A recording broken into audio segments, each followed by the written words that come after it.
მოგესალმებით. მე მინდა კიდევ ერთხელ გადავხატო მადლობა საბჭოს გენერალურ დივანს საქართველოში ჩამობრძანებისთვის.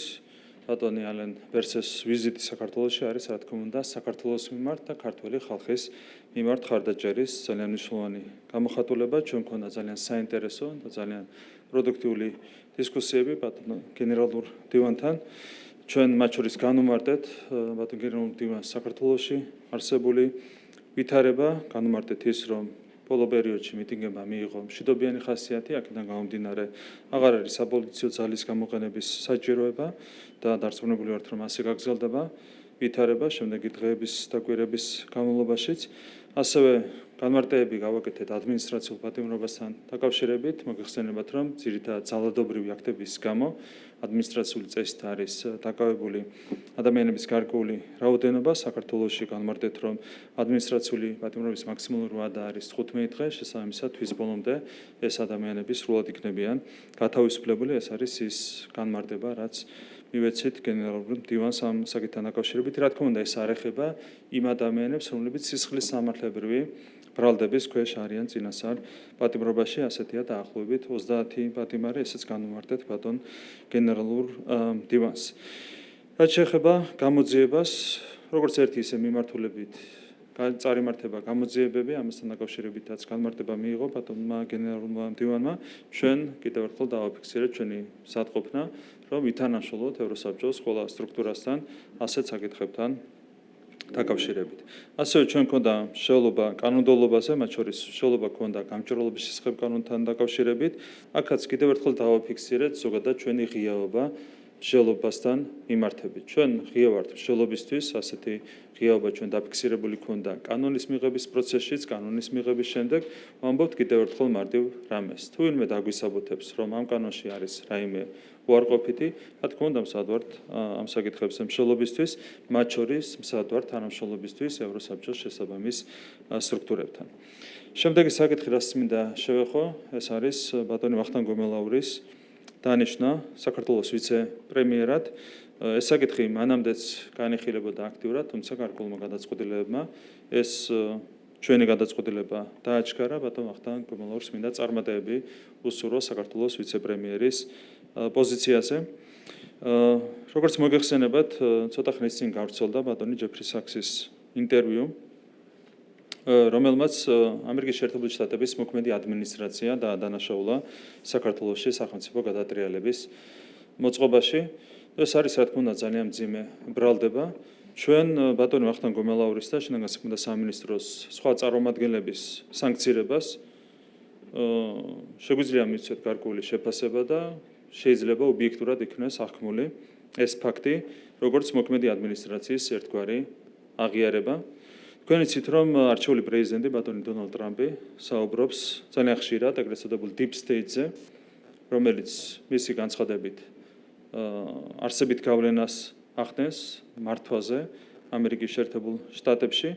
მაგალითად, ბატონმა დონალდ ტრამპმა მასზე ტერაქტის განხორციელებამდე ერთი თვით ადრე გააკეთა ძალიან სერიოზული განცხადება ეგრეთ წოდებულ deep state-თან დაკავშირებით. მან განაცხადა ასეთი რამ, რომ ან deep state-ი დაანგრევს ამერიკის შეერთებულ შტატებს, ან ამერიკის შეერთებული შტატები დაანგრევს და მოშლის deep states. თქვენ ხედავთ, რომ მთელი 4 წლის განმავლობაში სწორედ deep state-ი ანგრევდა ამერიკის შეერთებულ შტატებს და სწორედ ამის შედეგია ის უსამართლო გადაწყვეტილებები, რომლებსაც ჩვენ ასე ხშირად ვისმენთ ხოლმე ამერიკული სტრუქტურებიდან.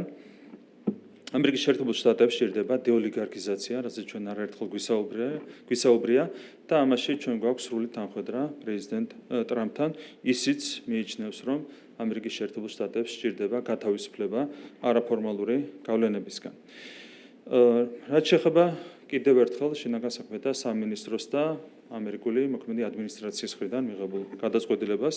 რა თქმა უნდა, ეს არის მორიგი ანტიქართული გადაწყვეტილება და აქაც ჩანს deep state-ის და ასე ვთქვათ ხელი და ჩანს არაფორმალური გავლენები, რაც იდგა ამ გადაწყვეტილების უკან.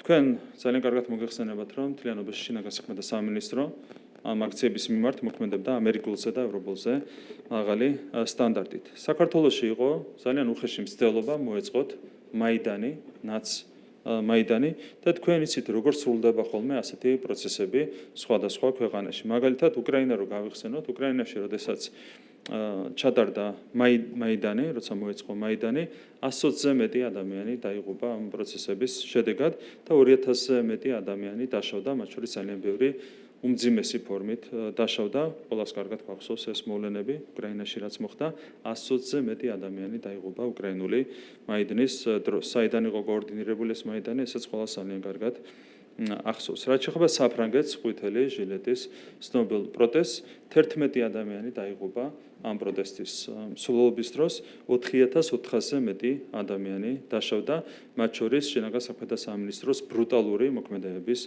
შედეგად. ასევე გახსოვთ, როგორ წარიმართა პროცესები ამერიკის შეერთებულ შტატებში, როდესაც ადამიანთა ჯგუფი შევიდა კაპიტოლიუმში, შეიჯრა კაპიტოლიუმში, კაც პირდაპირ ტყვია ესრულეს და მოკლეს ადგილზე. თქვენ ახლა წარმოიდგინეთ ასეთი რამ საქართველოში როგორ შეიძლება მოხდეს. ჩვენ როცა ვსაუბრობთ იმაზე, რომ საქართველოში შინაგან საქმეთა სამინისტრო მოქმედებს ამერიკულზე და ევროპულზე მაღალი სტანდარტით, გვაქვს კონკრეტული მაგალითები ამისათვის, ხომ? ასეთი რამ წარმოუდგენელი იქნებოდა საქართველოში, თუმცა ამერიკაში ისე გაიარა ყველაფერმა, რომ რაიმე განსაკუთრებული პროტესტი ამას არ მოყოლია, ხო? იგივე საფრანგეთში, იგივე უკრაინაში.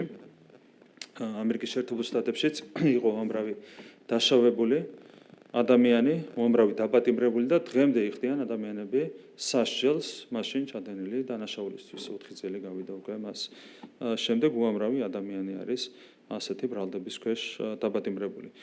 საქართველოს პრაქტიკად შეგვიძლია გავიხსენოთ, მაგალითად 2011 წლის 26 მაისი, რომ გავიხსენოთ, 4 კაცი მოკლეს პირდაპირ მშვიდობიან დემონსტრაციას. იყო მშვიდობიანი დემონსტრაცია, მოკლეს 4 კაცი 2011 წელს საქართველოში ეს გააკეთა ნაცმოძრაობის რეჟიმმა და თქვენ გახსოვთ ასევე როგორ მოქმედებდა მათი ერთ-ერთი ფავორიტი გიორგი გახარია 2019 წლის ივნისში მაშინ იყო ძალადობრივი აქცია, რომელსაც ვიღაცეები მაშინაც მშვიდობიან აქციად ნათლავდნენ და გახარიას მინისტრობის პერიოდში 7 ადამიანმა მიიღო უმძიმესი დაზიანება, რომლის რისი აუცილებლობაც ნამდვილად არ არსებობდა წყლის შავლის გამოყენების შემთხვევაში და გაზის გამოყენების შემთხვევაში თავიდან შეიძლებოდა ამ შედეგის არიდება, თუმცა სწორედ მათი ფავორიტის გახარიას მოქმედების შედეგად 7 ადამიანმა მიიღო ჯანმრთელობის მძიმე დაზიანება, რამაც კვალი დატოვა მათ ჯანმრთელობაზე, აქედან 2 ადამიანმა დაკარგა თვალი. მე მინდა შეგახსენოთ, რომ არც იმ ქვეყნებში, რომლებზეც მე ვისაუბრე და არც საქართველოში თავის დროზე 2011 წელს ან 2019 წელს გახარიას გულისხმობ, არავინ დაუსანქციერებიათ, ხო? ასეთი არავითარი გადაწყვეტილება არც კი განიხილებოდა, რატომ? იმიტომ რომ არსებობს მარტივად ორმაგი სტანდარტი. დღეს ევროპულზე და ამერიკულზე მაღალი სტანდარტით მოქმედი შინაგან საქმეთა სამინისტრო დაასანქცირეს, მაგრამ თავის დროზე ადამიანები, რომლებმაც ჩაიდინეს დანაშაული, საერთოდ არ დაუსანქცირებიათ, ხო? ეს არის რეალური სურათი, დანარჩენზე რა თქმა უნდა საზოგადოებაც იმსჯელებს.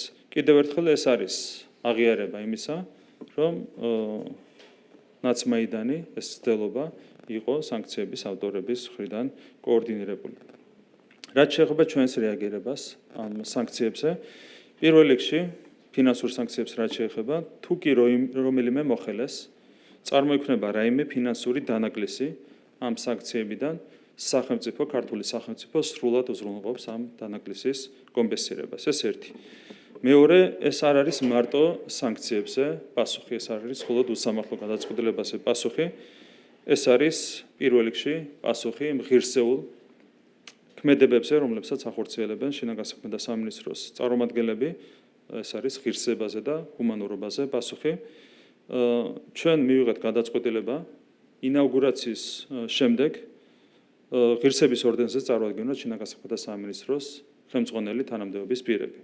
ესენი გახლავთ 11 თანამდებობის პირზეა საუბარი, ბატონი ვახტანგ გომალაური, შინაგან საქმეთა მინისტრი, საქართველოს ვიცე-პრემიერი, ბატონი შალვა ბედოიძე, შინაგან საქმეთა მინისტრის პირველი მოადგილე, ბატონი ალექსანდრე დარახველიძე, შინაგან საქმეთა მინისტრის მოადგილე, ბატონი გიორგი ბოთხუძე, შინაგან საქმეთა მინისტრის მოადგილე, ბატონი იოსებ ჭრელიძე, ასევე მინისტრის მოადგილე, ბატონი თეიმურას კუბატაძე, შინაგან საქმეთა სამინისტროს ცენტრალური კრიმინალური პოლიციის დეპარტამენტის დირექტორი, ბატონი ვაჟა სირაძე, შინაგან საქმეთა სამინისტროს საპატრულო პოლიციის დეპარტამენტის დირექტორი, ბატონი სულხან თამაზაშვილი, თბილისის პოლიციის დეპარტამენტის დირექტორი, ბატონი ზვიად ხარაზიშვილი, განსაკუთრებულ დავალებათა დეპარტამენტის დირექტორი, ბატონი მილერი ლაგაზაური, ამავე დეპარტამენტის დირექტორის მოადგილე და ბატონი მირზა გეზევაძე, ამავე დეპარტამენტის დირექტორის მოადგილე. ინაუგურაციის შემდეგ 11-ვე წარმომადგენელი, შინაგან საქმეთა სამინისტროს 11-ვე წარმომადგენელი იქნება წარდგენილი ჩვენი მხრიდან ღირსების ორდენზე. კიდევ ერთხელ დავუბრუნდები დონალდ ტრამპის და დიპ სტეიტის თემას, როგორც მოგეხსენებათ, პრეზიდენტმა ტრამპმა გასცა დაპირება, რომ ის დაამარცხებს დიპ სტეიტს და გაათავისუფლებს ამერიკის შეერთებულ შტატებს არაფორმალური გავლენებისგან. ჩვენ გვაქვს ძალიან დიდი იმედი, რომ ბატონი დონალდ ტრამპი ამას შეძლებს და ეს ყველაფერი საქართველოს მაგალითზეც გამოჩნდება საქართველოს მაგალითზეც ის თუ რამდენად შეძლებს პრეზიდენტი ტრამპი დიპ სტეიტის დამარცხებას, არაფორმალური გავლენების დამარცხებას. პრეზიდენტ ტრამპს მინდა უსურვო წარმატებები ამ ძალიან მნიშვნელოვან საქმეში. მოგესალმებით, სოფო ბერძე, ტელეკომპანია იმედი. ბატონო პრემიერო, მე მინდა დავიწყო ევროპის საბჭოს გენერალური მდივნის განცხადებებით საუბარი. თქვენც ისაუბრეთ კანონთან დაკავშირებით, გამჭრალობის კანონთან დაკავშირებით, თუმცა ის ამბობს, რომ შეიქმნება სამუშაო ჯგუფი და შეიცვლება გამჭრალობის კანონი. თქვენ ამბობთ, რომ ჯერ უნდა იყოს დიალოგი. როგორც მესმის, განსხვავებულ რაღაცაზე საუბრობთ. თუ არ არის ასე, მაშინ რომ განგვიმარტოთ, აი მაგალითად რას დაპირდით გენერალურ მდივანს კონკრეტულად აი ამ ნაწილში? პრინციპში მე მგონი არ განსხვავდება ჩვენი გზავნილები. ჩვენ ვამბობთ კიდევ ერთხელ ერთ რამეს. ჩვენ ღია ვართ დისკუსიისთვის ნებისმიერ ფორმატში. და თუ იქნება კონკრეტული ფორმატი შექმნილი, შემოთავაზებული მათ შორის ევროსაბჭოს მხრიდან, რა თქმა უნდა, აქაც ვართ ღია, შესაბამისად აქ არის სრული თანხმედრა ჩვენს გზავნილებს შორის. რაც შეეხება კანონის გადასინჯვას, აქ არის ერთი რამ მთავარი. ჩვენ უნდა დაგვისაბუთონ, სად არღვევს ეს კანონი სამართლებრივ პრინციპებს. სადაც დაგვისაბუთებენ ასეთ რამეს, რომ არის სამართლებრივი ხარვეზები, რა თქმა უნდა, იქ მზად ვართ გადასინჯვისთვისაც. შესაბამისად, პრაქტიკულად ვიმეორებთ იმას, რასაც ამბობს ბატონი ალენ ბერსა. ანუ ამ ეტაპზე ეს დაპირდით გენერალურ მდივანს. რა თქმა უნდა. კარგით, შემდეგი კითხვა ისევ მის განცხადებას უკავშირდება, ის დიალოგის აუცილებლობაზე საუბრობს, მიმართავს ოპოზიციასაც, ხელისუფლებასაც, რა თქმა უნდა. ქართული ოცნება რა თემაზე დიალოგისთვის არის მზად ოპონენტებთან, მას შორისაც იცით, რომ ისინი ხაზგასმით ამბობენ, რომ მხოლოდ ორი საკითხზე აქვთ დიალოგი, პრინციპში შეიძლება ითქვას, რომ ერთზეც, ახალი არჩევნები. თქვენ რა საკითხზე დაწყდებით დიალოგის მაგიდასთან ოპონენტებთან? მე არ მგონია, რომ მეორად ძალებთან გქონდეს რაიმე აზრი დიალოგს. რა თქმა უნდა, ზოგადად დიალოგი არის მნიშვნელოვანი, მაგრამ ჩვენი ოპოზიცია, ეს 4 რადიკალური პარტია არის სინამდვილეში მეორადი ძალები.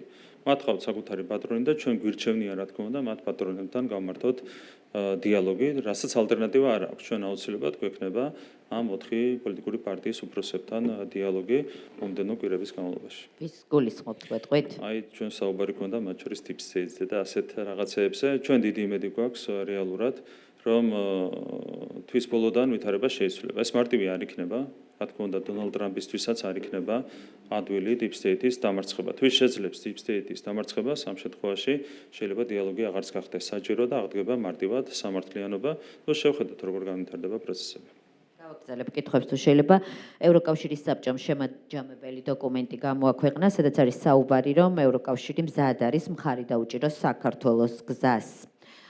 ევროპული მომავლის გზას, ოღონდ საუბარია იმაზე, რომ ხელისუფლების დღევანდელი კურსი უნდა შეიცვალოს. დაგმეს აქციებზე ძალადობაც. თქვენი შეფასება, როდესაც აქცენტებს ისმენთ იმის თაობაზე, რომ ხელისუფლების კურსია შესაძლებელი იმისთვის, რომ საქართველოს ევროპული მომავლის გზა გაგრძელდეს. რეალურად ჩვენი კურსი არის ძალიან მკაფიო. თქვენ გახსოვთ 2022 წლიდან მოყოლებული, ჩვენ ვითხოვდით კანდიდატის სტატუსს, ხო? ამისათვის შეიქმნა სამუშაო პროცესი. ამისათვის წარვადგენეთ 5000 გვერდიანი დოკუმენტაცია, რის მომზადებაშიც იყვნენ ჩვენი საჯარო მოსამსახურეები ჩართული, როგორც მთავრობიდან, ისე პარლამენტიდან, სხვა სტრუქტურებიდან და ივნისში ჩვენ გვეთქვა უარი კანდიდატის სტატუსი. ასევე მინდა შეგახსენოთ, რომ იგივე პერიოდში NGO-ები დაუპირისპირდნენ ამ პროცესს. ისინი ამბობდნენ, რომ არა სახელმწიფოს, არამედ NGO-ებს უნდა შეევსოთ ეს განაცხადი. ოპოზიცია თავიდან ბოლომდე უპირისპირდებოდა ამ პროცესს. მაშინ გახსოვთ, რომ ერთ-ერთი NGO-ს წარმომადგენელი, რომელიც ევროინტეგრაციის მიმართულებას ხელმძღვანელობდა, პირდაპირ აცხადებდა, რომ საქართველოს არ უნდა მინიჭებოდა კანდიდატის სტატუსი, ხო, გულისხმობს სოროსის ფონდის, ევროინტეგრაციის დეპარტამენტის ხელმძღვანელს. პირდაპირ აწარმოებდნენ ჩვენი ოპონენტები კამპანიას საქართველოს ევროპული გზის წინააღმდეგ. თუმცა მე გაღიზიანება არ მახსოვს მაინც და მაინც მომრტული ძალების მხრიდან ამასთან დაკავშირებით. ანუ ჩვენი ოპონენტები აწარმოებდნენ კამპანიას საქართველოს ევროინტეგრაციის წინააღმდეგ, ჩვენ ვითხოვდით საქართველოს წინსვლას ევროინტეგრაციის მიმართულებით. ივნისში გვეთქვა უარი, არავითარი განმარტება არ მოგვისმენი ამასთან დაკავშირებით, შესაბამისად ადამიანებმა, რომლებიც იუბრალებენ პროქართულობას, გადადგეს ყველაზე ანტიქართული ნაბიჯი და ქართულ ხალხს უთხრეს 2022 წლის ივნისში უარი კანდიდატის სტატუსზე. ამის შემდეგ წელიწადნახევარი გაგრძელდა ეს პროცესი. წარმოგვიდგინეს 12 პუნქტი, ჩვენ მასშინვე მყისიერად დავიწყეთ მუშაობა 12 პუნქტზე, ვინ არ შემოვიდა პროცესში, ეს იყო ოპოზიცია. ოპოზიცია და NGO-ები არ შეუერთდნენ ამ პროცესს, რომელიც პირდაპირ იყო დაკავშირებული კანდიდატის სტატუსის მიღებასთან, ბოიკოტი გამოუცხადეს იმ პროცესს, რომლის გარეშე შეუძლებელი იყო კანდიდატის სტატუსის მიღება. აქაც ჩვენი ხელისუფლება თავიდან ბოლომდე მოქმედებდა ამ მიზნით, რასაც ქვია საქართველოს წინსვლა ევროპული მიმართულებით და პირდაპირ ღიად და უხეშად ოპოზიცია თავისი NGO-ებით დაუპირისპირდა ევროინტეგრაციის პროცესს, უბრალოდ ჯგუფებშიც კი არ შემოვიდნენ. და ამ კამპანიას ჰქონდა მხარდაჭერა მათი მედია საშუალებების მხრიდან, NGO-ების მხრიდან და ასე შემდეგ. ხო, NGO-მას თქვეს უარი ამ პროცესში მონაწილეობაზე. ჩვენ მარტო მივბრძოლეთ წელიწადნახევრის განმავლობაში და მარტო მოვიპოვეთ, გამოგვლიჯეთ ხელიდან შესაბამის ძალებს კანდიდატის სტატუსი. ამის შემდეგ გაგრძელდა პროცესი და აქაც ზუსტად იგივე. არიან ადამიანები, რომლებიც აცხადებენ, რომ საქართველოს არ უნდა მიეცეს არაფერი. არც კანდიდატის სტატუსი, არც მოლაპარაკებები უნდა გაიხსნას და ეს შემდეგ. ჩვენ მუდმივად ვითხოვთ ამას. ვისი კურსია პროევროპული და ვისი არის ანტიევროპული, ამაზე საზოგადოება უნდა იმშელოს. ჩვენ ყველაფერს ვაკეთებთ იმისათვის, რომ უზრუნველყოთ ჩვენი ქვეყნის წინსვლა ევროპული მიმართულებით, ჩვენი ოპონენტები აკეთებენ ყველაფერს საპირისპიროდ.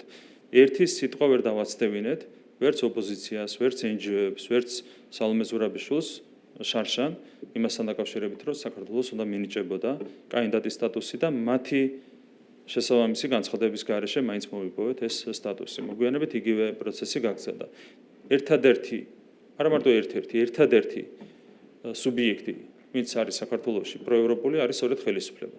ყველა დანარჩენი 3 წელია აწარმოებს კამპანია საქართველოს ევროინტეგრაციის წინააღმდეგ, რაც უბრალოდ ხელის გულზე დევს. ისინი ამბობდნენ, რომ არ უნდა მოგვენიჭოს, არ უნდა გაიხსნას, ჩვენ ვამბობდით, რომ უნდა მოგვენიჭოს, უნდა გაიხსნას მოლაპარაკებები, ხო?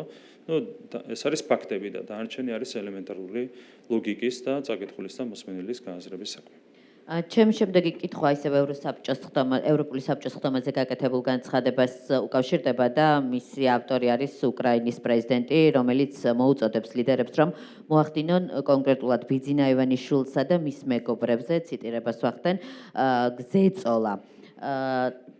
როგორ ფიქრობთ, რა ინტერესი აქვს ვოლოდიმირ ზელენსკის, როდესაც ასეთ მოწოდებას აკეთებს ევროპელი ლიდერების მისამართით? მე არ მინდა ზელენსკის საერთოდ რაიმე განცხადება გავაკეთო, ის არის ძალიან მძიმე მდგომარეობაში, ის ვერ მოქმედებს დამოუკიდებლად, ვერც მაშინ მოქმედებდა დამოუკიდებლად, როცა ელჩი გაიწვია საქართველოსდან, ვერც მაშინ მოქმედებდა დამოუკიდებლად, როდესაც ჩვენი ელჩი გამოუშვა უკრაინიდან. ეს არის სამწუხარო რეალობა. ჩვენ გვესმის, უკრაინა არის ომის მდგომარეობაში, უკრაინის პრეზიდენტი არის ომის მდგომარეობაში.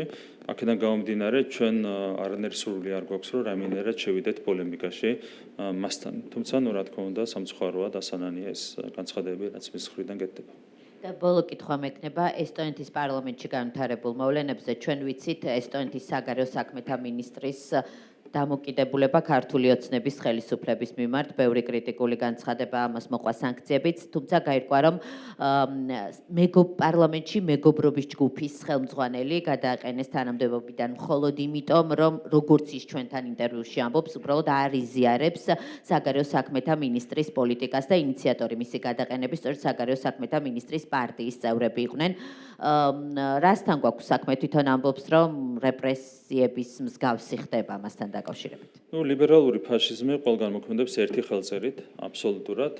საქართველოში, ესტონეთში, სლოვაკეთში თუ გერმანიაში ყველგან ხელწერა არის ზუსტად იდენტური. აქაც ადამიანმა განსხვავებული აზრი დააფიქსირა და ვნახეთ სრული შეუწყნარებლობა განსხვავებული აზრის მიმართ, რაც არის ლიბერალური ფაშიზმის ერთ-ერთი მთავარი გამოხატულება. ხო, ძირითადად ორ რამეზე დგას ლიბერალური ფაშიზმი, ეს არის სიცრუე და სიძულვილი. ამ შემთხვევაში ვნახეთ, რომ მსგავსი ხელწერით მოქმედებენ ესტონეთშიც შესაბამისი ძალები, რაც არის ძალიან სამწუხარო.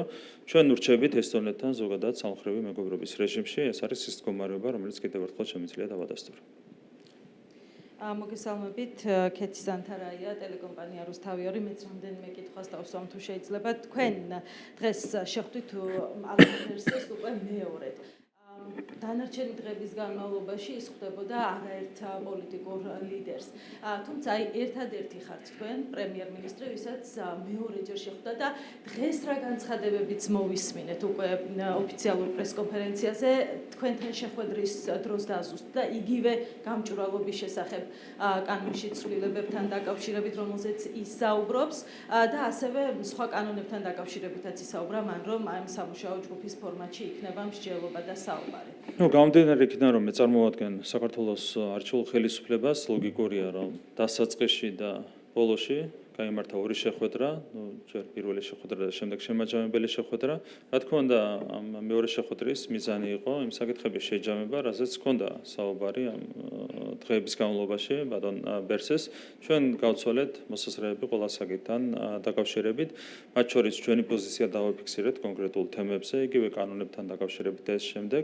ძალიან პროდუქტიული იყო საბოლოო ჯამში ეს შეხვედრა და მე ვფიქრობ, რომ ეს შეხვედრა დამატებით შეუწყობს ხელს თანამშრომლობის გაზიარებას საქართველოსა და ევროსაბჭოს შორის აბსოლუტურად ყველა თემაზე. მე კიდევ ერთხელ მადლობას ვუხდი კონსტრუქციული თანამშრომლობისთვის ბატონ ბერსეს, რაც არის ძალიან მნიშვნელოვანი მოვლენა ზოგადად, როდესაც ადამიანები კონსტრუქციულად არიან განწყობილი და მომართული არიან თანამშრომლობისკენ. და აი ამ ფორმატში მუშაობის გაგრძელებას ელოდებით თუ არა უკვე იმ სამუშაო ჯგუფის ფორმატში, რომელმაც უნდა იმსჯელოს იგივე გამჭვირვალობის კანონთან დაკავშირებით. ანუ კონსტრუქციულად წარიმართება ეს მსჯელობა და ეს სამუშაო ჯგუფის ფუნქციონირება. ჩვენი დამოკიდებულება იქნება კონსტრუქციული, ამის გარანტია შემიძლია მოგცეთ. ღია ვართ ნებისმიერი ფორმატისთვის. ჩვენ არ გავურბივართ არასდროს დისკუსიას, გამომდინარე იქიდან, რომ გვაქვს მყარი პოზიციები. ჩვენ მიგვაჩნია, რომ ჩვენი პოზიციები არის სწორი და სიმართლე არის ჩვენს მხარეს. აქედან გამომდინარე, ჩვენი მხრიდან ყოველთვის ფიქსირდებოდა ღიაობა და ახლა შეგვიძლია იგივე დამოკიდებულება გამოვხატოთ ნებისმიერ ფორმატში, სად ვართ, რა თქმა უნდა, დისკუსიებისთვის. ეს არის კიდევ ერთხელ რაც შემიძლია გითხრათ. თქვენ ისაუბრეთ შინაგან საქმეთა მინისტრთან დაკავშირებით, რომელიც დღეს დაინიშნა ვიცე-პრემიერად და საკმაოდ ვრცელი იყო თქვენი კომენტარი, თუმცა მე მაინტერესებს, ეს არის თუ არა პასუხი ცალსახად იმ სანქციებთან დაკავშირებით, რომელიც მისი მისამართით და არაერთი მისი მოადგილის მისამართით გავრცელდა და თქვენი ოპონენტები მუდმივად საუბრობენ იმასთან დაკავშირებით, რომ არ გადაიხედება ეს სანქციები, რაც არ უნდა მოხდეს, რა ურთიერთობაც არ უნდა გადაიტვირთოს პარტნიორებთან, მაგნიცკის სია ამას არ ითვალისწინებს. აი, რამდენად იზიარებთ თქვენ ამ პოზიციას და შეცვლის თუ არა ეს რაიმე?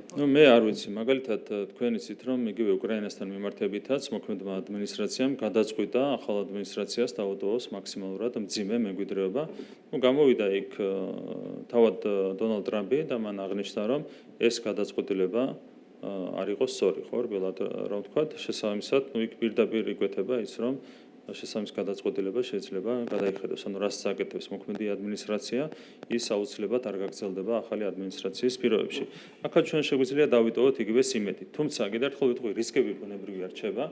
შეძლებს თუ არა დონალდ ტრამპი დიპ სტეიტის დამარცხებას და არაფორმალური გავლენების დამარცხებას, ეს გამოჩნდება უკვე 20 იანვრის შემდეგ. დავალოდოთ მოვლენების განვითარებას. ჩვენ გვაქვს იმედი, რომ შეძლებს დამარცხებას, თუმცა კიდევ ერთხელ ვიმეორებ, ეს არ იქნება მარტივი. ჩვენს მაგალითზე კიდევ ერთხელ ვიტყვი, ყველაზე კარგად გამოჩნდება ის, თუ რამდენად დამარცხდება დიპ სტეიტი და არაფორმალური გავლენები ამერიკის შეერთებულ შტატებში. გლობალური ომის პარტია უნდა დამარცხდეს. ეს არის მნიშვნელოვანი არა მარტო ამერიკის შეერთებული შტატებისთვის, არა მარტო საქართველოსთვის, არამედ მთელი მსოფლიოსთვის. თქვენ ნახეთ, რა უქნეს მსოფლიოს წინა 4 წლის განმავლობაში. და რა მოუტანა დიპ სტეიტმა მსოფლიოს წინა 4 წლის განმავლობაში, მთელი მსოფლიო არის არეული. რა ხდება უკრაინაში, რა ხდება ახლო აღმოსავლეთში, რა ხდება მათ შორის სირიაში, მთელი მსოფლიო არის ეს, ხო? ჩვენ იმედი გვაქვს, რომ დამარცხდება დიპ სტეიტი და დიპ სტეიტთან ერთად დამარცხდება ომი მსოფლიოში. ეს არის ჩვენი ძალიან დიდი იმედი. ჩვენ იმედი გვაქვს, რომ დიპ სტეიტის დამარცხებით მშვიდობა დაისადგურებს შემდეგი 4 წლის მანძილზე მაინც მსოფლიოში. და კიდევ ერთ შეკითხვას დავსვამ თუ შეიძლება ევროპულმა საბჭომ გამოაქვეყნა დასკვნა და წინა კვირას როდესაც მიმდინარე დღების განმავლობაში როდესაც საუბარი იყო იგივე მინისტრების დონეზე საგარეო საქმეთა მინისტრების დონეზე რომ დიპლომატიური პასპორტები და ასევე სავიზო შეზღუდვები დაწესდა მთელი რიგი მიმართულებით თუმცა აი ამ დასკვნაში ამაზე არ არის საუბარი და ეს რისი ანიშნებელი არის თქვენთვის მე რომ ევროკომისია ამ ყველაფერს მაინც საბოლოო დასკვნაში ეწინა არ გაუსწრებ მოვლენებს დღეს გრძელდება ევროპული საბჭოს ხდომა და დაველოდებით საბოლოო ტექსტს საბოლოო გადაწყვეტილებებს და ამის შემდეგ გავუკეთებთ კომენტარს ამ თემაზე რაც შეეხება დიპასპორტებზე სავიზო შეზღუდვების დაწესებას ესეც იყო რა თქმა უნდა ევროკომისიის მხრიდან მინისტრთა საბჭოს მხრიდან ანტიქართული რეკომენდაცია, ანტიქართული გადაწყვეტილება, ეს არის რაც შემიძლია გითხრათ ამ ეტაპზე დანარჩენი დავალოდებით ევროპული საბჭოს გადაწყვეტილებას.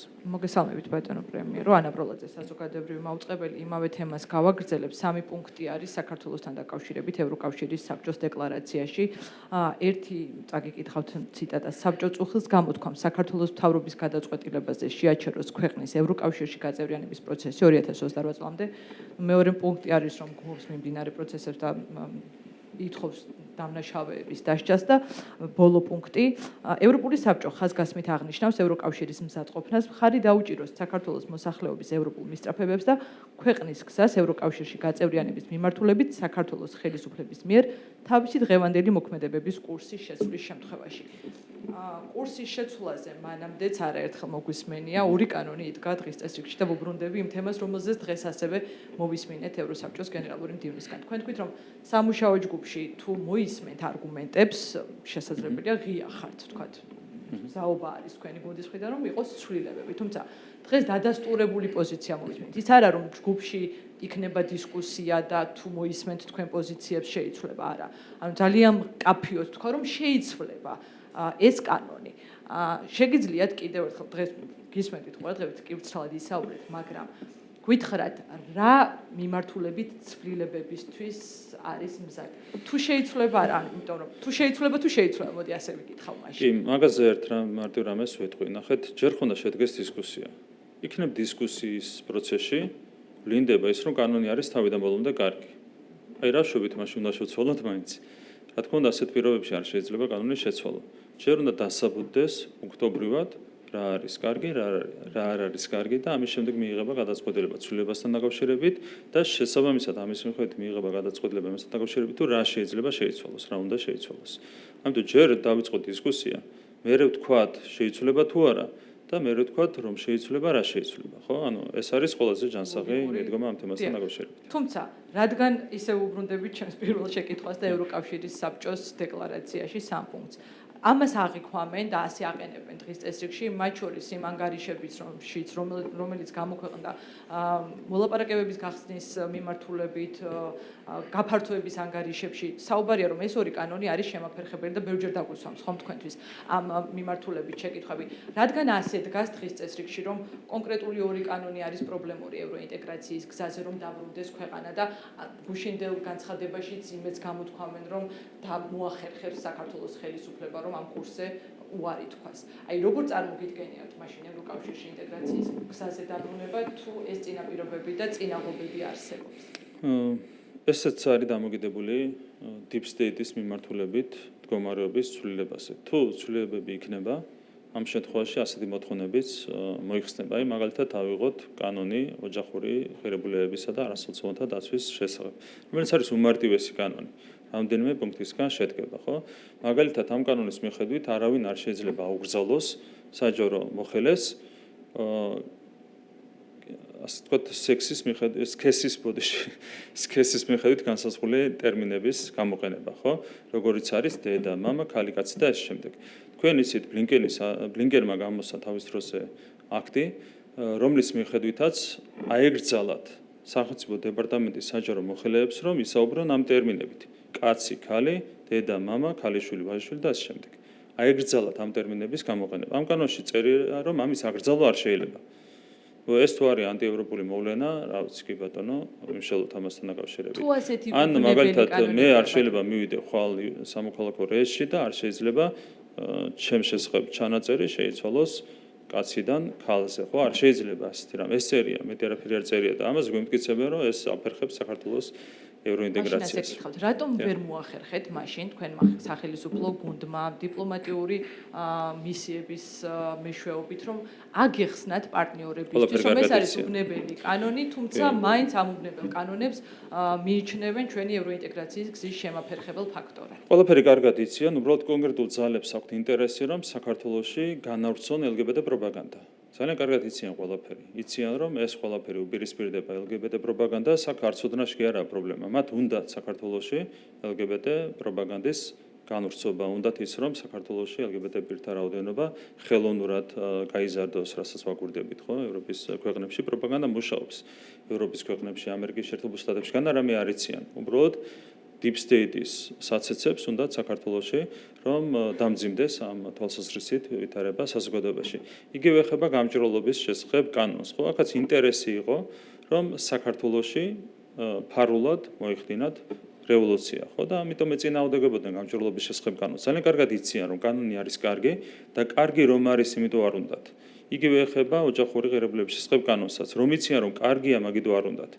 იმიტომ რომ თვითონ აქვთ ნეგატიური უარყოფითი მიზნები, ხო? იქ უნდათ LGBT პროპაგანდის წარმოება, გაგრძელება და მეორე შემთხვევაში უნდათ შავი ფულით რევოლუციის მოწყობა. კარგი რომ არის, ამიტომ ერწიან. ამიტომ ნახოთ, თუ deep state დამარცხდება ამერიკის შეერთებულ შტატებში, ამას გავლენა ექნება ევროკავშირზეც და ასეთ შემთხვევაში აღარავინ მოგთხოვს ასეთი კანონების გაუქმებას თუ გადახედვას, თუ deep state კვლავაც გაიმარჯვებს, ამ შემთხვევაში სირთულეები გაგრძელდება, თუმცა ჩვენ მზად ვართ ნებისმიერი სცენარისთვის. და კითხავთ სანქციებაზე, თქვენი საუბრით ამერიკულ სანქციებზე, აქ დავაზუსტებ ერთ რამეს, თუ მაგალითად რომელიმე სანქცირებულ პირს აქვს ქონა ამერიკის შეერთებულ შტატებში და პრობლემა აქვს, ანუ ვერ გაყიდის, ვერ გამოიყენებს სამოძრაო ქონებას ამ მაგნიტსკის სიის გამო. ამ შემთხვევაში თქვენ თქვით, რომ ფინანსურად ხარჯი დაუდგებით ამ პირებს, როგორ ფიქრობთ, ანუ ბიუჯეტიდან წავა ეს თანხა? კი, რა თქმა უნდა. კი, კომპენსაციები გაიცემა სახელმწიფო ბიუჯეტიდან ნებისმიერ ასეთ პირთან მიმართ. და მეორე ნაწილი ბრიტანული სანქციებიც ვიხილეთ ამერიკულის გარდა და ამ შემთხვევაში მხოლოდ ამერიკის შეერთებული შტატების პოზიციონირება არ არის.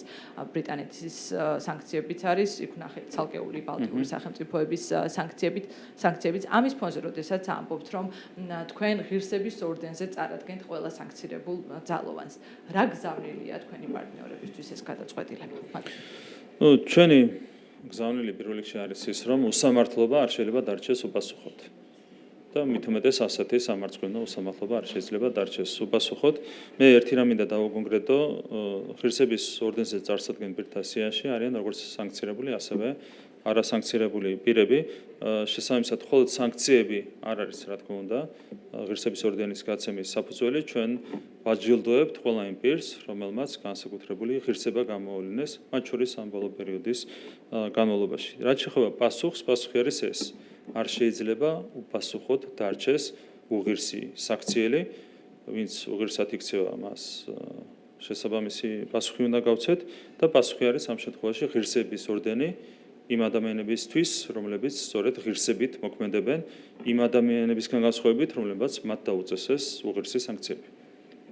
მოგესალმებით, გელა ბოჩიკაშვილი, რადიო თავისუფლება. მეც დღევანდელი თემით დავიწყებ და მაქვს არაერთი კითხვა. ევროსაბჭოს გენერალურ მდივანთან შეხვედრის შემდეგ ბრიფინგი გაიმართა და ყოველ შემთხვევაში ჩვენ ასე აღვიქვით და ასეთი განცდა დაგვჭირა, რომ შეთანხმება შედგა ეგრეთ წოდებულ აგენტების კანონზე, სახეცვლილება იქნებოდა ამ კანონის.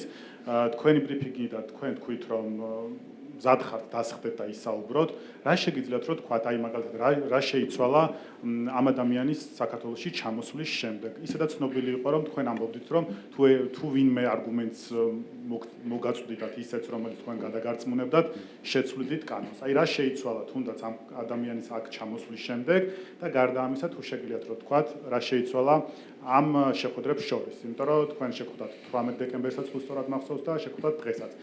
მან ასე ვთქვათ მოგაწოდათ ინფორმაცია რაზე შეიძლება საუბარი ოპოზიციასთან თუ აი რა იყო უფრო მეტი დეტალი გითხარით გარდა იმისა რაც თქვით. რაც შეეხება ოპოზიციასთან დიალოგს, მაინც ხანგრძლივი საუბარი ამ თემასთან დაკავშირებით არ ქონია, თავად ჩვენი სტუმრებიც კარგად ხვდებიან იმას, რომ ეს დიალოგი არის ბევრ სირთულესთან დაკავშირებული. მათ შორის თქვენ ნახეთ, რომ მეორე ადგილზე გასული პარტიის წარმომადგენლები საერთოდ არ მივიდნენ ევროსაბჭოს გენერალურ მდივანთან. ევროსაბჭოს ხელმძღვანელთან საერთოდ მისვლაც კი არ იკადრეს. ხო, ასეთ პირობებში დიალოგი რო სირთულეებთან არის დაკავშირებული, რა თქმა უნდა, ამას ბატონი ბერსეც ძალიან კარგად ხვდება. რაც შეეხება გამჭვირვალობის კანონს და იმას თუ რა შეიცვალა, ძალიან მნიშვნელოვანი რამ შეიცვალა. ერთი პრინციპული რამ შეიცვალა, ძლივს ნახეთ ევროპელი ადამიანი, რომელიც მზად არის, რომ არგუმენტებით გვესაუბროს. პირველი კაცია, პირველი ევროპელია, რომელიც გვეუბნება, რომ მზად არის დაგვიჯდეს არგუმენტებით გვესაუბროს ამ კანონთან დაკავშირებით. რასაც ვითხოვთ ამდენი ხანია. მართლა საოცრება მოხდა. პირველი ევროპელია, რომელიც მზად არის დისკუსიისთვის. აი შეიცვალა აქედან გამომდინარე ამ კაცს, ღირსეულ კაცს დაუდასტურეთ მზაობა დისკუსიისთვის. აი ეს არის მთავარი. ანუ მზაობა მხოლოდ შეთანხმება შედგა იმაზე, რომ დისკუსიისთვის მზად. რა თქმა უნდა, ეს ლოგიკურიც არის. არა, თუ თქვით, რომ აი მაგალითად ამ საკითხების დასათმობად ვართ მზად. არა, კანონის დეტალებზე ჩვენ რა თქმა უნდა ვერ ვისაუბრებდით, ეს არ იყო ამ ვიზიტის მიზანი. ვიზიტის მიზანი იყო ჩვენ თანამშრომლობის ფორმატებზე შევთანხმებულიყავით. რაც შეეხება კანონის შინაარსს, კანონის შინაარსი შესაბამის ფორმატში უნდა იქნეს განხილული ბუნებრივი. არჩევნების საკითხი, უკვე ჩატარებული საპარლამენტო არჩევნების საკითხი იყო თქვენი შეხვედრის განხილვის საკითხი. არა, თქვენ ბატონმა ბერსემაც განმარტა, რომ მისიის მიზანი ვერ იქნება ამასთან დაკავშირებით რაიმე შეფასების გაკეთება. რა თქმა უნდა, ჩვენ ინფორმაცია გავუზიარეთ გენერალურ მდივანს ყველაფერთან დაკავშირებით, თუმცა მან შეხვედრის დროსაც დაადასტურა ის, რაც თქვა საჯაროდ, რომ მისია ვერ იქნება არჩევნების შეფასება და მან ერთი საინტერესო რამ თქვა, რომ არჩევნების შეფასება არის შესაბამისი სახელმწიფო სტრუქტურების ფუნქცია. ეს არის CESCO, ეს არის საკონსტიტუციო სასამართლო, რომლებსაც არ აღიარებენ, ხო, კონკრეტული სუბიექტები ჩვენს ქვეყანაში. მან დაადასტურა ის, რომ შესაბამისი სახელმწიფო სტრუქტურები აფასებენ არჩევნებს და არა ევროსაბჭო. ჩვენთვისაც, რა თქმა უნდა, ეს არ იყო მიზანი არჩევნების ლეგიტიმაციას, რაც შეეხება არჩევნების ლეგიტიმაციას ანიჭებს ხალხი. ქართულმა ხალხმა უკვე მიანიჭა არჩევნების ლეგიტიმაცია, ყველაფერი არის შესაბამისად დამთავრებული. თქვენ ნახეთ, რომ ძალადობრივი რესურსიც განეიტრალდა, არავითარი რესურსი არავის არ აქვს, არც ქვეყნის შიგნით, არც ქვეყნის გარეთ, რომ სახალხო ლეგიტიმაცია რაიმე ფორმით დააყენოს ეს ჩვეში. დამთავრებულია ამის რესურსი თავიდან ბოლომდე. რამდენიმე კვირის წინ დამტკიცდა პარლამენტში თქვენი მთავრობა თქვენი ხელმძღვანელობით და მაშინ ყოველ შემთხვევაში არ დაგისახელებიათ, რომ ვიცე-პრემიერი უნდა ყოფილიყო ვახტანგ გომელაური. ანუ უკვე ახალი არჩეული პარლამენტი იყო, ახალი მთავრობა იყო და თქვენ თქვით დღეს, რომ დააჩქარა სანქციების საკითხმა. ეს იყო პასუხი ამერიკის შეერთებული შტატებისთვის, საქართველოს მხრიდან ყოფილი მთავარი პარტნიორისთვის, თუ როგორც შეიძლება. ეს იყო პასუხი Deep State-ისთვის, ასე ვთქვათ. რომელიც მოქმედებს უსამართლოდ საქართველოს მიმართ უკვე ამდენი წელია, 4 წელია, ჩვენ გვიქმნიან ხელოვნურად პრობლემებს. ქართულ ხალხს უქმნიან ხელოვნურად პრობლემებს საკუთარი უსამართლობით. ხო, თქვენ გახსოვთ რა ხდებოდა წინა საპარლამენტო არჩევნების შემდეგ, როდესაც რადიკალური ოპოზიციის საბოტაჟი გამოგვიცხადეს კრიზისად, ხო? ეს ხო Deep State-მა გააკეთა თავის დროს, რა თქმა უნდა, ამაზე პასუხიც არის ჩვენი ნაბიჯები, ხო? მერე როდესაც არ მოგვენიჭა კანდიდატის სტატუსი. მანამდე გახსოვთ რა ხდებოდა მელიას დაკავებასთან დაკავშირებით. იქაც Deep State მოქმედებდა, ხო? 3 წელი სისხლი გაუშვეს ქართულ ხალხს, როცა უარს ეუბნებოდნენ კანდიდატის სტატუსზე, როცა უარს ეუბნებიან ეხლაც მოლაპარაკებების გახსნაზე. Deep State-ს გავეცით ჩვენ ღირსეული პასუხი მოსამართლობაზე, რასაც ხედავთ ჩვენ მათი მხრიდან. თუმცა შედეგი არ შეიცვლება, სანქცირებულად არ რჩება გომელაური, ანუ არ არსებობს. არ ვიცი, თუ პრეზიდენტი ტრამპი დაამარცხებს Deep State-ს, ამ შემთხვევაში სანქციებიც მოიხსნება, დავალოდოთ როგორ განვითარდება პროცესები. დღეს თქვენ ისაუბრეთ, როცა სანქცირებაზე საუბრობდით, ახსენეთ გიორგი გახარიას სახელი და გვარი და ახსენეთ ის მოვლენები, როცა 20 ივნისის გულისხმობთ, როცა აქცია დაიშალა და არაერთი ადამიანი გსაყვედურობდათ მაშინ, რომ ძალას გადაამეტა ხელისუფლება. თქვენ თქვით, რომ მაშინდელი მინისტრი არ მოხდა სანქცირებულს სიაში და დღევანდელი მინისტრი მოხდა და გაინტერესებდათ რა იყო განსხვავება, ხო? ხომ არ უშვებთ, რომ განსხვავება შეიძლება იყოს ის, რომ მაშინ, ხო, აი თქვენც არაერთხელ ახსენეთ, რომ მაშინ შინაგან საქმეთა სამინისტროს არაერთი თანამშრომელი მიეცა სისხლის სამართლის პასუხისგებაში. მაგალითად იყო თუ სწორად მახსოვს 6 თუ 7 ადამიანზე საუბარი. დღეს არავინ არ არის პასუხისგებაში მიცემული ბოლო თვეების განმავლობაში. ხო არ შეიცვალა რამე და ხომ არ უკავშირებთ ამას, რომ ზუსტად იმაზე შეიძლება გქონდეს ჩვენს პარტნიორ ქვეყნებს პრეტენზია, რომ ამ კუთხით გამოძიება შეიძლება არ იყოს ისეთი ეფექტური, როგორიც წინა პერიოდში. რაც შეეხება გამოძიებას, გამოძიება არ ყოფილა რეალურად მიზეზი, გამოძიება დაწყებულია და გრძელდება, როგორც მოგეხსენებათ, რაც შეეხება წინა მოვლენებს, წინა ძალადობრივ აქციებს, იქ პასუხისგებაშიც არიან მიცემული კონკრეტული პოლიციელები, სადაც იდენტიფიცირებადი იყვნენ მარტივად ადამიანები, კი, მაშინდელ საქმეებზე რამდენიმე ადამიანია პასუხისგებაში მიცემული, შეგიძლიათ ზუსტი ციფრი წამოიღოთ შესაბამისი უწყებები. არ გვაძლევს და მაგიტომ გეკითხეთ. ხო, არ ვიცი, მე ზუსტად ვერ გეტყვით ამ ციფრს, მაგრამ შესაბამისი უწყებებისგან შეგიძლიათ ეს ინფორმაცია გამოითხოვოთ. ეს არაფერი შუაშია, ნახეთ, ანუ თვალები დათხარეს ადამიანებს, ეს გააკეთა გახარიამ, მისმა ქმედებებმა გამოიწვია ეს ყველაფერი, რაც საერთოდ მარტივად შეიძლება და თავიდან ყოფილიყო აცილებული, მაგრამ აქამდე მიიყვანა საქმე გახარიამ, ხო? და მე მერაბიშვილი ვახსენე ასევე, რომელმაც 4 კაცი მოკლა შვიდობიანი აქციის პროცესში. 4 კაცი მოკლა და ჯიხურებზე განათავსებს შედეგ უტიაშვილის იდეა იყო ეს ყველაფერი, ხო? იქ არ დაუსანქცირებიათ ადამიანები. რატო? იმიტომ რომ მერაბიშვილი და გახარია ორივე არიან ეგრეთ წოდებული deep state-ის უცხოელი აგენტები. განსხვავებით ვახტანგ გომელაურისგან, რომელიც ემსახურება არა უცხო ძალას, არამედ ემსახურება ქართულ ხალხს და ქართულ სახელმწიფოს. თქვენ ხო მხარს უჭერდით გიორგი გახარიას, როცა პრემიერ-მინისტრად ნიშნავდნენ? ორჯერ ხო მხარი დაუჭირეთ გიორგი გახარიას. ანუ პერსონალურად მაინც რატომ არ გაგიჩნდათ პროტესტი? თუ კი მან აი ესე დღეს ახსენეთ თვალები დათხარა ადამიანს, ხო? ანუ ხო ეს იყო მის მიმართ პრეტენზია და შემდეგ ეს ადამიანი, რომლის მიმართაც საზოგადოებაში საკმაოდ დიდი პრეტენზიები არსებობდა, თქვენ დანიშნეთ პრემიერ-მინისტრად, კრიზის მენეჯერსაც ეძახდნენ თქვენი თანაგუნდელები, სუპერზალოვან მინისტრადაც მოიხსენიებდნენ, ხوار მეშლება, ანუ აი რა პერსონალურად მაინც რატომ არ გაგიჩნდათ პროტესტი? გაგვიჩნდა პროტესტი, უფრო მეტიც 2019 წლის ივნისის ბოლოს გადაწყვეტილი იყო კონკრეტულ მომენტში მისი გადაყენება შინაგან საქმეთა მინისტრის თანამდებობიდან და ეს იყო ჩვენი მოთხოვნა მათ შორის, მეც ვიზიარებდი ამ მოთხოვნას და გუნდის არაერთი წევრი ითხოვდა ამას, ანუ ეს პროტესტი არსებობდა და მიგვაჩნდა რომ მიზანშეწონილი იყო ქვეყნისთვის პირველ რიგში და ასევე გუნდისთვის მისი გადადგომა, თუმცა როგორც კი ეს გადაწყდა 15 წუთი ითხოვა მაშინ მოსაფიქრებლად გახარიამ და 15 წუთის განმავლობაში გაისმა ზარი deep state-დან. და ნუ მერე გაგრძელდა ეს პროცესები, ჩვენ ტაქტიკურად სწორად ვიმოქმედეთ და საბოლოო ჯამში მოხდა ისე, რომ გახარიასგანაც გათავისუფლდა ჩვენი გუნდი და ჩვენი ქვეყანა და მოვლენები დაუბრუნდა იმ კალაპოტს, რომელსაც უნდა დაბრუნებოდა.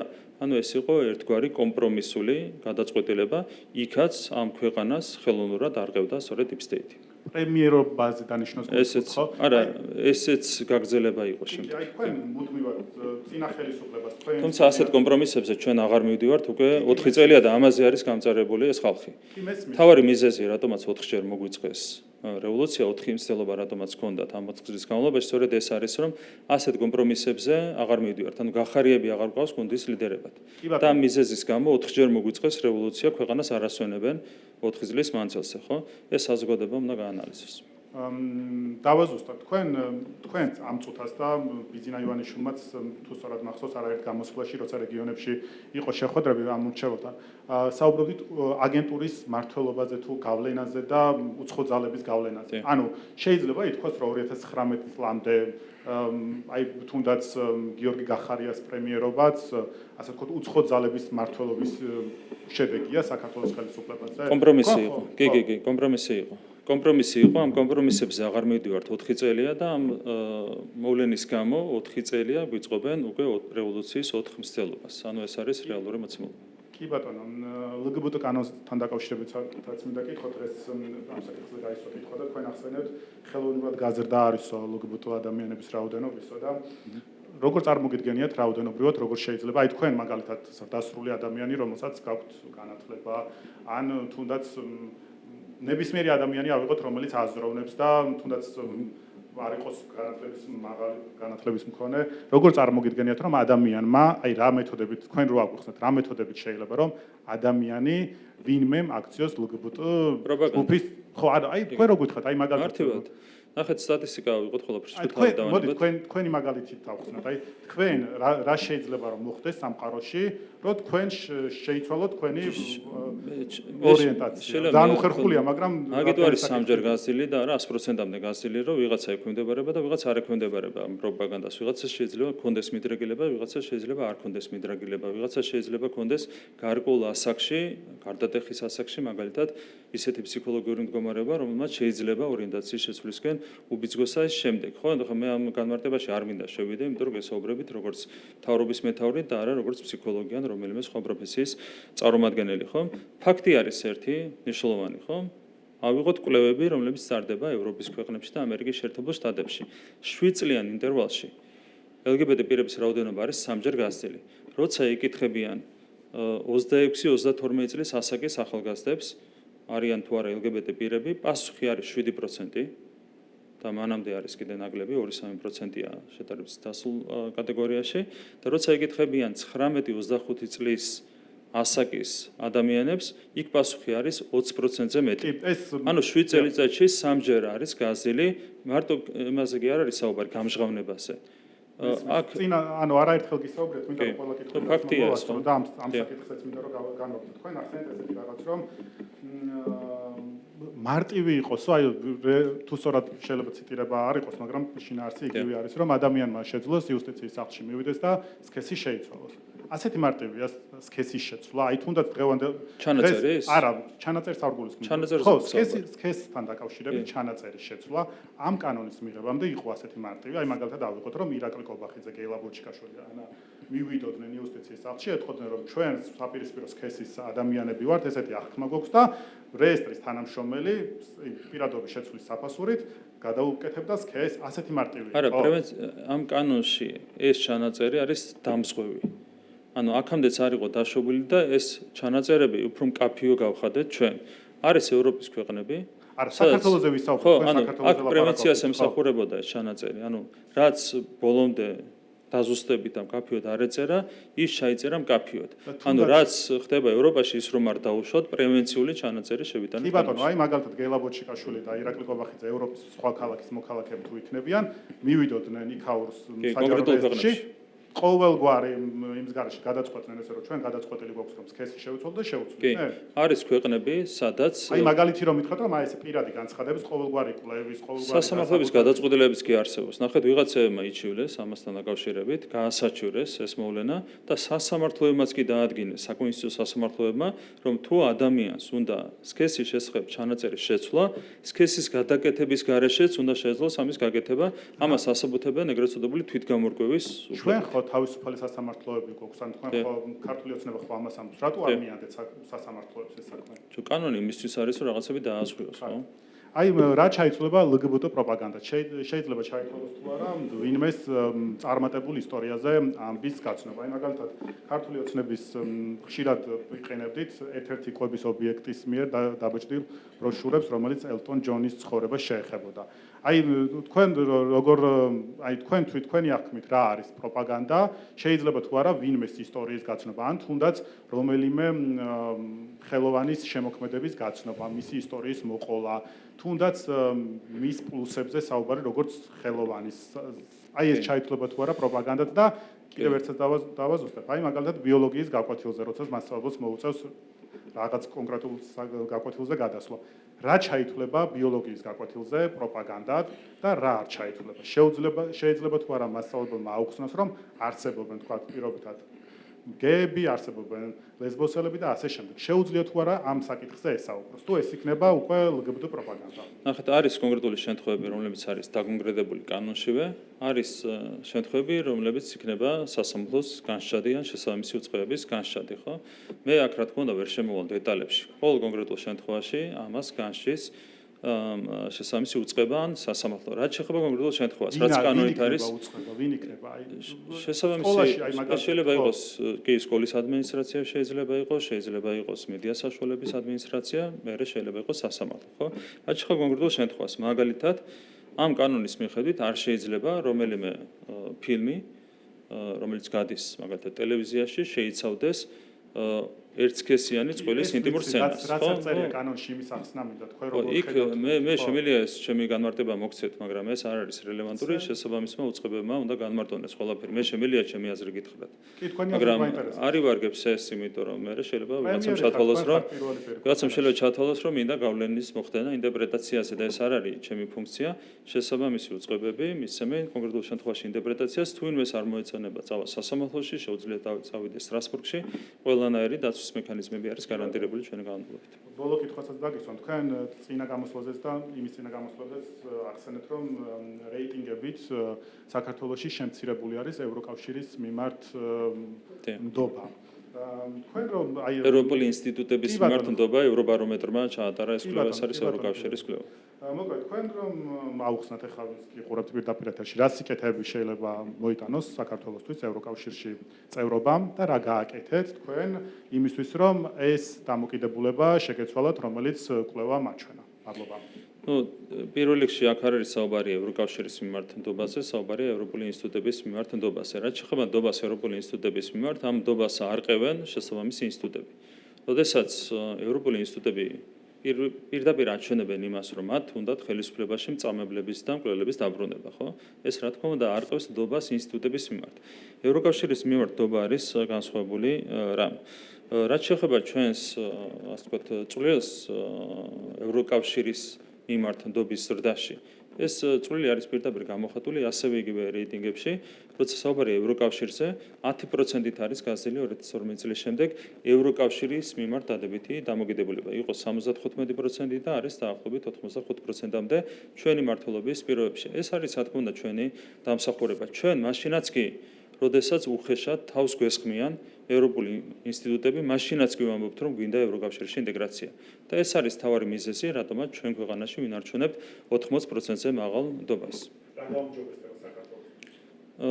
რა თქმა უნდა, ზოგადად, როცა ხარ კონკრეტული ოჯახის წევრი, ეს არის მნიშვნელოვანი. ხო, ანუ ევროკავშირი არის ერთ-ერთი ყველაზე განვითარებული სივრცე თანამედროვე სამყაროში. რა თქმა უნდა, შეიძლება ამან არ დააჩქაროს ეკონომიკური ზრდა ან რაღაც ასეთი პირდაპირ შედეგები შეიძლება არ გამოიწვიოს, მაგრამ როდესაც ხარ ერთიანი სივრცის ნაწილი, თავისთავად ეს არის უკვე ძალიან მნიშვნელოვანი პოლიტიკური სარგებელი, ხო? ეს არის თავარი, რასაც ჩვენ ველით ბუნებრივია ევროკავშირში გაწევრიანებისგან. მოგესალმებით, თეკლო ბესტავაშვილი, ტელეკომპანია პოზიტივი. მე მინდა გითხოთ ევროსაბჭოს გენერალური მდივნის მიერ გაჟღერებულ განცხადებებზე, გზავნილებზე. პოზიტიურმა გზავნილებმა და ლეგიტიმაციის დადასტურებამ ფაქტობრივად რადიკალური ოპოზიცია გააღიზიანა და მათი მხრიდან მოხდა კრიტიკული განცხადებები და პოსტები სოციალურ ქსელში. მე მინდა რამდენიმე მათგანი წაგიკითხოთ. მაგალითად, ნიკა გვარამია წერს, რომ შარლ მიშელი 2 არ იქნება, ასევე თინა ბოკუჩავა და ჯექი ორიანი და გიორგი გახარია, მე მგონი ამასაც ვიცე-პრემიერობას შეჰპირდა ივანიშვილიო. აი, როგორ შეაფასებთ მათი მხრიდან კრიტიკულ? ელენე ხეშტარია ამბობს, რომ უნდა შეეშვან ქართულ ხალხის ადამიანები და ქართული ხალხი წვეთ საქართველოს ბეჭდო და არა ეს ადამიანები. თქვენ იცით, ეს არ არის პირველი შემთხვევა. თავდაპირველად ისინი თავს ესხმოდნენ ეუთოოდირს.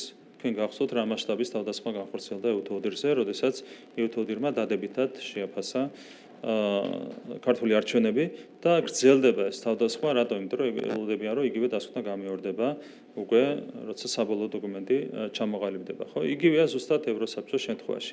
ეს შეგახსენებთ, რომ ეუთო და ევროსაბჭო არის ორი უმსხვილესი ევროპული გაერთიანება, სადაც ჭარბობენ სწორედ დემოკრატიული სახელმწიფოები და შესაბამისად ეს ორი სუბიექტი ასრულებს მნიშვნელოვან როლს ევროპაში მოვლენების სწორი მიმართულებით განვითარებაში, თუმცა ისინი პირდაპირ თავს ესხმიან ევროპის ამ ძალიან მაღალი რანგის წარმომადგენლებს, ჯერ თავს დაესხნენ პირდაპირ ეუთოს და ეუთოს ხელმძღვანელობას და ახლა უკვე გადავიდნენ ევროსაბჭოს ხელმძღვანელობის მიმართ თავდასხმას. ეს ხდებოდა 4 წლის წინაც, როდესაც ხედავენ, რომ არიან გარკვეული ობიექტური სუბიექტები, რომლებიც ობიექტურად აფასებენ მოვლენებს ქვეყანაში, მაშინვე რადიკალური ოპოზიცია არჩევს ხოლმე თავდასხმას ასეთ ადამიანებზე. ამის გაგრძელება ეს ყველაფერი. თან ხედავთ, რომ ძალიან უხეშ ფორმას იძენს ხოლმე ასეთი თავდასხმები და ეს განცხადებები, რის ციტირებას თქვენ განახორციელეთ, არის სწორედ ამის გამოხატულება. სინამდვილეში ხდება რა, რომ სადაც ნაკლებია deep state-ის გავლენა, იქ არის მეტი ობიექტურობა და ეს ვიხილეთ სწორედ ეუთოს შემთხვევაში, ეს ვიხილეთ სწორედ ევროსაბჭოს შემთხვევაში, ერთადერთი ვისაც აღიარებს რადიკალური ოპოზიცია არის სწორედ deep state, ანუ ესენი არიან მხოლოდ მათი პატრონები. ეს არის რეალურად ის, რაც დგას ამ ყველაფრის უკან. კიდევ მაქვს ერთი შეკითხვა. ვნახეთ, რომ ბოლო დროს აქციებზე იკლო მუხტმა და ოპოზიციაც ცდილობს რამენაირად ამ მუხტის გაცვლიერებას. ფაქტობრივად მათთვის ბოლო იმედი არის გარე ძალებისგან დახმარება. რამდენად შეიძლება ჩაითვალოს ხელისუფლებაზე ზეწოლა გარე ძალებისგან დახმარებად ოპოზიციის გასაძლიერებლად? ხო, მე მგონი ვიღაცები ვერ აფასებენ ჯანსაღად მოვლენებს. ისიც არიციან მე მგონი, რომ 1000 კაცსაც ვეღარ კრებს, 4 ბარდია და 10-ზე მეტი მდიდარი NGO. რუსთაველის გამზირზე და რაღაცნაირად ვიღაცამ ცადა, რომ ძალა შეეძინა პროტესტისთვის, რომელიც უკვე არის ჩამქრალი და ამას უკავშირდება ბუნებრივია ეს არაფრის მომცემი სანქციების დაწესება, ეს განცხადებები ევროპული საბჭოს მხრიდან და მინისტრთა საბჭოს მხრიდან.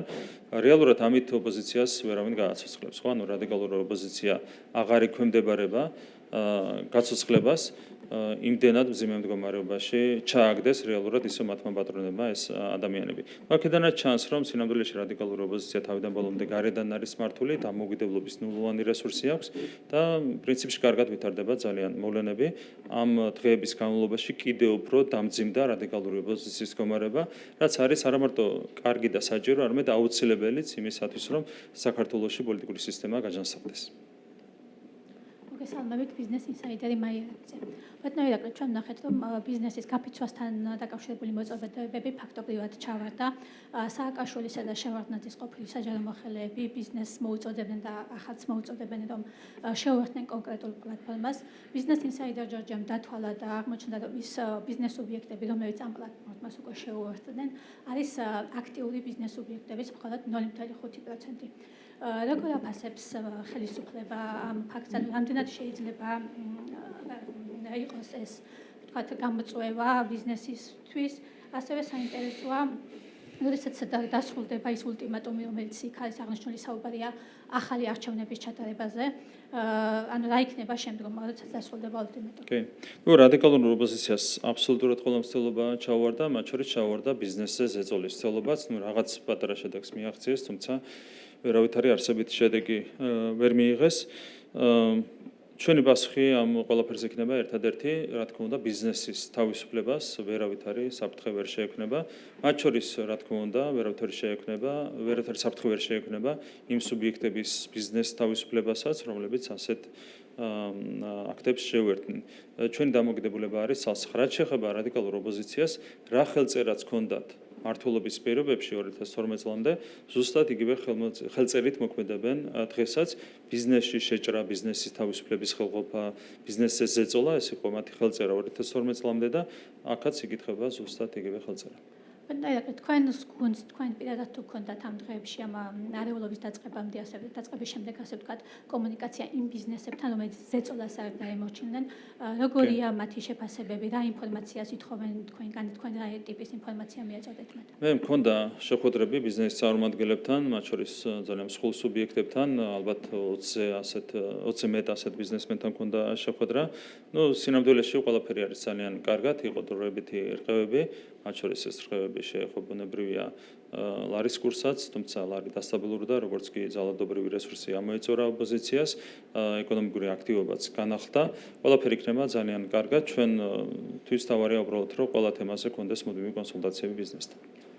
პოლიტიკური დაძაბულობით, თავისუფალი ბაზის და ბიზნესის საწინააღმდეგო მესიჯებით, ბიზნეს გარემოს დაზიანებასთან გვაქვს საქმე.